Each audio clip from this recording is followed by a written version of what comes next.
We're just going to service a DFE, a Decorative Flame Effect Fire. Now, one important tip is before cleaning the fire and checking the ignition device and the flame failure device and the injector, one of the important tests is to do a smoke test. And that's just to make sure that the actual flue or the chimney is drawing away the products of combustion, i.e. the bad things. So the easiest way to do that is to carry out what we call a smoke test.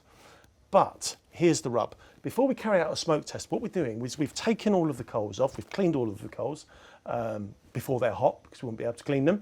And now we're just warming up the chimney.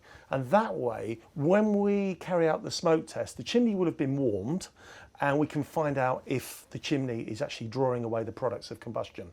A little tip is never ever allow anybody to do what I'm doing without actually preheating the chimney. If the chimney is not preheated, when you carry out the smoke test, it's highly likely to fail. And what that means is you get clouds of smoke in the room. You'll think, oh, this is all hideously dangerous. It's not working. I need a lot more work done.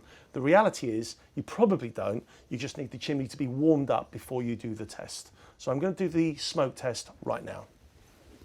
So we can turn off the fire.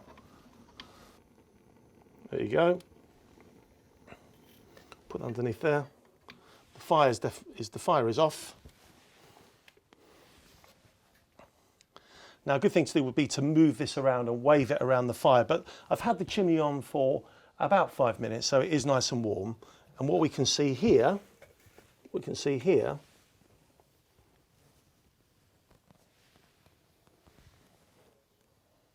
is that you will see some smoke come back into the room, which is normal. It's not unsafe. But the majority of the smoke is automatically being poured into the chimney, which suggests immediately that this is a safe installation. It's a safe chimney. We're going to do some more tests anyway. But in principle, here at this early stage, we can see that we have a safe chimney.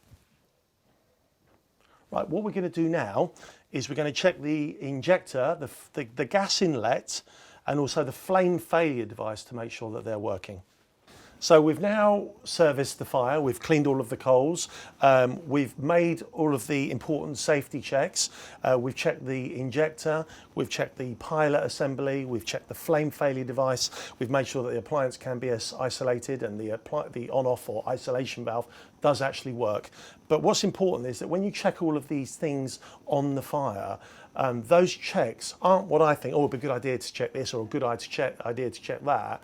The actual manufacturer actually states how these appliances should be serviced and checked. So the checks aren't made in accordance with what I want, but more importantly with what the manufacturer specifies.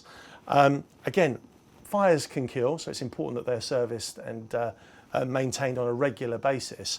And even details like, for example, placing the coals back on the fire. You don't place the coals and say, oh, it looked nice if I put them in this design or in that design or in this order or that order.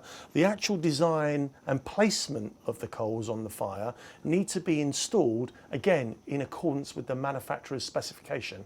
And that's another reason why I keep reiterating you must have the manufacturer's instructions present so that you can service it in accordance with them.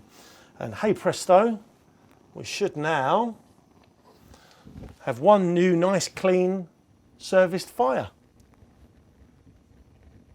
Fit for a nice winter's day.